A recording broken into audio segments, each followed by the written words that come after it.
Hello learners, welcome back to your favorite channel Study with Prachi. Today is day 28 of our Best English Speaking course और आज हम देखने वाले हैं कुछ vocabulary for public speaking. Vocabulary बहुत ही important चीज होता है, इसलिए आज हम सीखेंगे कुछ एडवांस वोकेबलरी जो आपके पब्लिक स्पीकिंग स्किल्स को नेक्स्ट लेवल तक ले जाएगा। ये वर्ड्स ना सिर्फ आपको स्मार्ट बनाएंगे बल्कि आपके कॉन्फिडेंस और इम्पैक्ट दोनों को बूस्ट करेंगे। तो चलिए बिना किसी देरी के हम अपना डे 21 स्टार्ट करते हैं।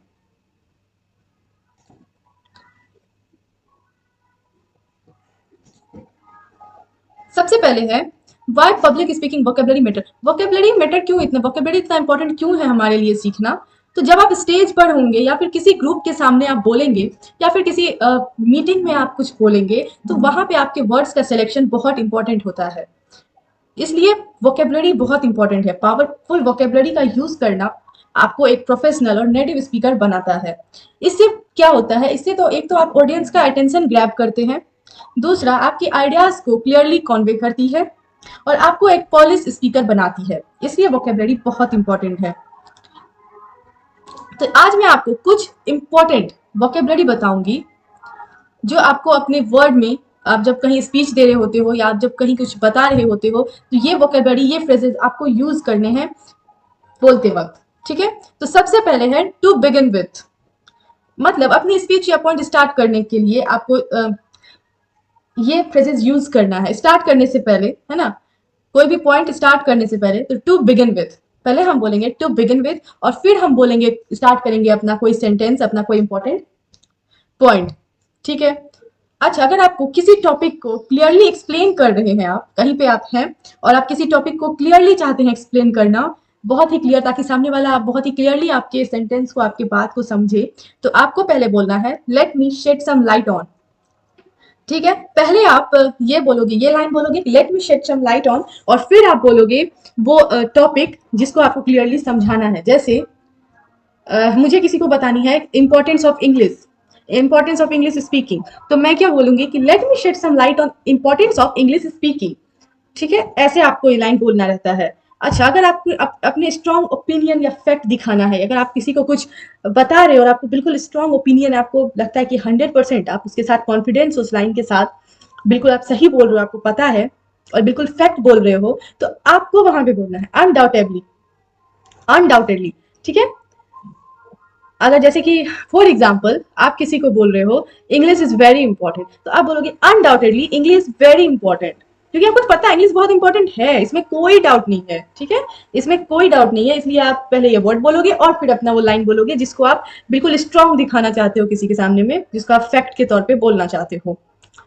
अच्छा, अगर कोई इंपॉर्टेंट, आप जैसे स्पीच दे रहे हो, आपने 5 लाइन 10 लाइन बोल रखा है, पर एक पॉइंट होता है जिसको आप चाहते हो कि अगर लोग वो ध्यान से सुने, हाईलाइट पॉइंट होता है ना, हाईलाइट समझते हो ना, क्योंकि जैसे हम चैप्टर पढ़ते हैं तो पढ़ते तो सारा लाइन है, पर उसमें से हाईलाइट तो कुछ को ही करते हैं जो ज्यादा इंपॉर्टेंट होता है। उसी तरह जो कुछ इंपॉर्टेंट पॉइंट आपके स्पीच में है या फिर आपके प्रेजेंटेशन में, अगर आप किसी मीटिंग में अपना प्रेजेंटेशन दे रहे हो तो वहां पे जो इंपॉर्टेंट पॉइंट है जिसको आप हाईलाइट करना चाहते हो, तो उससे पहले आप बोलोगे इट्स वर्थ नथिंग दैट, पहले आप ये बोलोगे इट्स वर्थ नथिंग दैट और फिर अपना वो इंपॉर्टेंट पॉइंट बोलोगे। ठीक है, इससे क्या होगा, जब आप ये वर्ड बोलोगे तो लोगों का ध्यान आपकी तरफ अटेंड होगा और लोग ये बात समझ पाएंगे कि इस पॉइंट पे आप, इस पॉइंट को आपने हाईलाइट किया है अपने प्रेजेंटेशन में। अब अगर किसी टॉपिक को बिल्कुल डिटेल में एक्सप्लेन करना है आपको, तो जैसे कोई टॉपिक है जिसको बहुत ही डिटेल में मुझे एक्सप्लेन करना है, फॉर एग्जाम्पल वो टॉपिक है कि NCERT is important for competitive exam, is very important for competitive exam, तो ये इसको आपको डिटेल में एक्सप्लेन करना है, तो पहले आप ये लाइन, उसमें एक वोकेबलरी आप ऐड करोगे, एक फ्रेजेस जोड़ोगे जो है let's delve deeper into NCERT. इस तरह से आप बोलोगे, पहले आप ये सेंटेंस बोलोगे, लेट्स, ये फ्रेजेस बोलोगे let's delve deeper into, and then आप बोलोगे वो पॉइंट जो आपको एक्सप्लेन करना है। अगर आपको कंपैरिजन करना है, जैसे आप दो बातों को लिए कंपैरिजन कर रहे हो, जैसे किसी ने आपसे पूछा कि इंग्लिश और एनसीईआरटी दोनों कैसे इंपॉर्टेंट है किसी भी कॉम्पिटिटिव एग्जाम के लिए, तो पहले आप इंग्लिश के बारे में बताओगे, पर जब आप फिर एनसीईआरटी के बारे में बताने लगोगे तो आप डायरेक्ट स्टार्ट नहीं करोगे, आपको बीच में ये फ्रेजेस ऐड करना है ऑन द अदर हैंड। ठीक है, पहले आपने इंग्लिश के बारे में बताया, इंग्लिश ये is important, very important and जो भी है, और फिर आप अब एनसीईआरटी के बारे में, ऐसा नहीं है कि आपका यहाँ पे इंग्लिश खत्म होता है और फिर डायरेक्ट आप एनसीईआरटी शुरू कर दोगे, आप बीच में ये फ्रेजेस ऐड करोगे। And on the other hand English is very very so English is very important, and on the other hand फिर आप एनसीईआरटी के बारे में बोलना शुरू करोगे। अगर दो चीजों के बीच में आपको कंपैरिजन करना है तो वहां पे आपको इस वोकैबुलरी, इस फ्रेजेस का यूज करना है। अब पर्सनल ओपिनियन कॉन्फिडेंटली एक्सप्रेस करने के लिए, अगर किसी चीज के साथ आपको पर्सनल ओपिनियन है, आपका कुछ पर्सनल एक्सपीरियंस रह चुका है आपका, और फिर आप कोई चीज बता रहे हो, आप बहुत ही कॉन्फिडेंट हो उस चीज को लेके, तो फिर आप डायरेक्ट नहीं बोल, जैसे मैं बहुत कॉन्फिडेंट हूँ कि एनसीईआरटी 6 to 12 की एनसीईआरटी कॉम्पिटेटिव एग्जाम में बहुत इंपॉर्टेंट है, मैं इस बात को लेकर 100% कॉन्फिडेंट हूँ कि अगर आप 6 to 12 की एनसीईआरटी बुक नहीं पढ़ते हो तो एग्जाम आपका निकलना मुश्किल है। तो इस बात को लेकर मैं कॉन्फिडेंट हूँ, मैं डायरेक्ट नहीं बोलूंगी कि 6 to 12 NCERT is very important for competitive exam. मैं ये फ्रेजेस पहले ऐड करूंगी कि आई फर्मली बिलीव दैट, पहले मैं ये लाइन बोलूंगी। अरे मतलब तो उस लाइन का भी सेम निकलेगा। अगर मैंने डायरेक्ट बोल दिया कि NCERT is very important for any competitive exam like UPSC, BPSC, any state PSC, so मतलब उसका भी सेम निकलता है। लेकिन जब मैं ये लाइन उसमें ऐड कर देती हूँ कि आई फर्मली बिलीव दैट, तो मतलब वहां पे ये पता चलता है कि मैं उस चीज को लेके कितना कॉन्फिडेंस हूँ। ठीक है, मैं कितना कॉन्फिडेंट हूँ उस चीज को लेके। तो अगर आप किसी बात को एक्सप्रेस करते वक्त उस चीज को लेके आप बहुत ही कॉन्फिडेंट हो, तो आपको ये फ्रेजेस पहले ऐड करना है कि I firmly believe that NCERT is very very important for any competitive exam like UPSC, state PSC या SSC. Okay, now come to the point 8।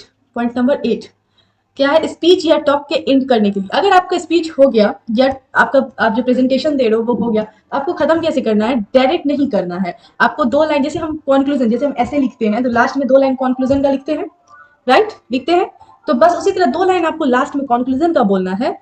लेकिन उससे पहले आपको ऐड करना है एक फ्रेजेस, या तो टू रैप अप या फिर इन कंक्लूजन। आप दोनों में से कोई भी फ्रेजेस यूज कर सकते हो, दोनों का एक ही मतलब होता है। अब है point number 9, impressive adjective to describe ideas और व्यूज। यहाँ पे कुछ एडजेक्टिव्स, कुछ विशेषण वर्ड्स आपको दिया गया है, वोकेबलरी दी गई है, जो आप कब यूज करोगे, जब आपको अपना कोई आइडिया डिस्क्राइब करना हो, कोई आइडिया आपको बताना हो, डिस्क्राइब करना हो, तो आप ये 4 हैं, कंपेलिंग, परसुएसिव, इंसाइटफुल, प्रोफाउंड। ये 4 आपको वोकेबलरी है जो आप यूज करोगे कोई भी अपना आइडिया डिस्क्राइब करते वक्त। ठीक है, हिंदी टाइपिंग यहाँ पे कैसे होगा मुझे आइडिया इस बात की नहीं है, वरना मैं जैसे यहाँ पे मैं आपको टाइप करके बता देती इन सब की हिंदी मीनिंग्स। जैसे कंपेलिंग मैं बता देती हूँ, आप कॉपी में ही नोट कर लो, क्योंकि हिंदी टाइपिंग तो यहाँ पे अवेलेबल ही नहीं है। यहाँ पे हाँ, यहाँ से बस इंग्लिश टाइपिंग ही अवेलेबल है। अब जैसे कंपेलिंग मतलब होता है सम्मोहक, कंपेलिंग का हिंदी होता है सम्मोहक, आप नोट कर सकते हो कॉपी में। ओके, सेकेंड, परसुएसिव मतलब क्या होता है, प्रेरक। परसुएसिव का मतलब होता है प्रेरक। जैसे आप बोल सकते हो परसुएसिव ऐसे, प्रेरक निबंध, मतलब जिसे या फिर आप बोल सकते हो परसुएसिव राइटिंग, प्रेरक लेखन, या फिर परसुएसिव स्पीच, प्रेरक भाषण, है ना, परसुएसिव कम्युनिकेशन, तो इसका हो जाएगा प्रेरक संचार। तो परसुएसिव का मतलब होता है प्रेरक। अब हमारा नेक्स्ट है इंसाइटफुल। इंसाइटफुल यानी होता है व्यवहारिक। ठीक है, इंसाइटफुल मतलब होता है व्यवहारिक या फिर सूझबूझ से काम करने वाला। सूझबूझ से जो काम करता है उन्हें हम इंसाइटफुल कह सकते हैं। ओके, अब नेक्स्ट क्या है, प्रोफाउंड। प्रोफाउंड का मतलब होता है गहरा। ठीक है, प्रोफाउंड का मतलब होगा गहरा, या फिर प्रोफाउंडली का मतलब क्या होता है, गंभीरता पूर्वक। ओके, तो ये 4 आपको ये है वोकेबलरी है, जो एडजेक्टिव्स हैं जिसका यूज आप कर सकते हो अपना आइडिया डिस्क्राइब करते वक्त। Now come to the point number 10, engage. Engage का मतलब आप पहले तो आप ये देख लो कि एक्शन, ये सब एक एक्शन ओरिएंटेड वर्ड्स है जो लिसनर पर इम्पैक्ट, जो आपकी बातें सुन रहे हैं ना लिसनर, उन पे इम्पैक्ट डालता है ये सब वर्ड। अगर आप अपने स्पीच में ये सब वर्ड को इंक्लूड करते हो तो जो सुन रहे हैं उन पे ये सब वर्ड बहुत ही इम्पैक्ट डालता है। तो पहला वर्ड है इंगेज। इंगेज मतलब होता है काम पर लगाना। ठीक है, या फिर इंगेज इन, काम में संलग्न, या फिर इंगेज विथ, काम के साथ भिड़ना, इस टाइप से आप बोल सकते हो, काम पर लगाना, ये सब होता है इंगेज। और इंस्पायर मतलब तो सबको पता होगा, इंस्पायर प्रेरित करना, किसी को प्रेरित करना इंस्पायर का हिंदी होता है। और उसके बाद हमारा लास्ट वर्ड है इम्पावर। इम्पावर मतलब सशक्त, ये भी सबको पता होगा। इम्पावरमेंट मतलब होता है अधिकारिता, अधिकारिता। ठीक है, इम्पावर, लेकिन यहाँ पे इम्पावर है, इम्पावर मतलब सशक्त। यहाँ पे हिंदी टाइपिंग नहीं है, बट मैं टाइप करके यहाँ लिख देती इस पे, तो आप अपने कॉपी में नोट कर लो, ठीक है, सारे मीनिंग्स, क्योंकि मीनिंग्स याद रखना बहुत इंपॉर्टेंट है। मीनिंग्स याद नहीं रहेगा तो इंग्लिश बोलोगे कैसे। अब है कि हम इस वर्ड को यूज कैसे करेंगे। Practice small speech using this word, क्योंकि ऐसे तो याद रहने वाला है नहीं। याद रखने के लिए आपको प्रैक्टिस करना होगा, प्रैक्टिस करोगे तभी ध्यान में रहेगा, ठीक है। तो अपने डेली कन्वर्सेशन में एक दो फ्रेज का यूज करना शुरू करो। जब आप डेली एक दो फ्रेजेस का यूज करोगे तो उससे आपकी प्रैक्टिस होगी।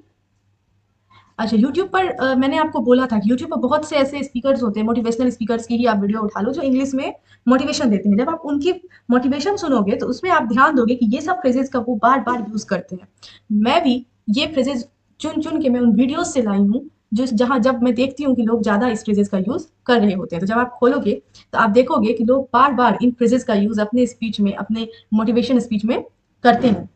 प्रेजेंटेशन वीडियोस जो कॉलेजेस की होती है, बड़ी बड़ी कॉलेज में जब प्रेजेंटेशन स्टूडेंट बोल रहे होते हैं, तो आप वो भी इंग्लिश वाला खोल के देखोगे तो उसमें भी आपको दिखेगा ये सारे फ्रेजेस। तो इंपॉर्टेंट ऑफ कम्युनिकेशन स्किल में आपको 5 छोड़ो, आप एक लाइन ही स्पीच लिखो जिसमें फ्रेजेस का, एक भी फ्रेजेस का यूज करो जितने फ्रेजेस अभी मैंने बताए हैं उनमें से, और वो आप मुझे कमेंट में बताओ। I will check.